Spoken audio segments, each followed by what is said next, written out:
Hello everyone, my name is Mac Morris. I'm a product support representative for Brandeis Machinery out of our Indianapolis location.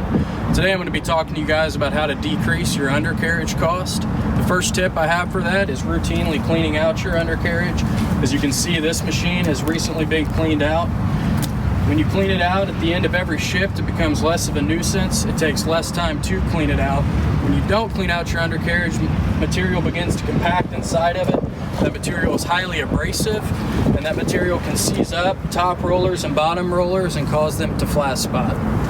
The second tip I have is ensuring proper track tension. In your operator's manual, you should have a recommended spec for tension.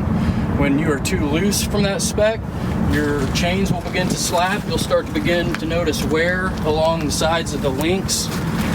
It also is a very rough ride for your operator when it's too loose. When that tension is too tight, it becomes almost like a banjo string and applies abrasion to the complete undercarriage at all times. The third tip I have is decreasing track slippage. Track slippage typically occurs when an operator tries to take too deep of a cut with the dozer blade. Track slippage is 100% non-productive for the machine. The machine no longer pushes.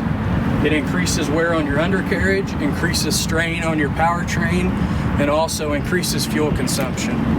The fourth tip I have is making sure your dozer or excavator is outfitted with the correct width track shoe for your application.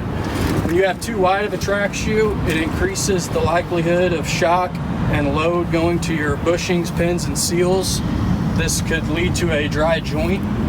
For every 2 inches wider your track shoe is than it needs to be for your application, that increases that shock load about 20% on your seals. The last tip I have is routinely doing a visual inspection on your undercarriage. When I do a visual inspection, I like to look for adjectives, so things that are shiny, glossy, cracked, bent, leaking, deformed, damaged. I would advise everyone to get a hold of their local Brandeis product support rep and schedule a complete machine inspection along with a thorough undercarriage inspection. This will help you forecast your upcoming undercarriage cost as well as catch any uneven or unbalanced wear patterns.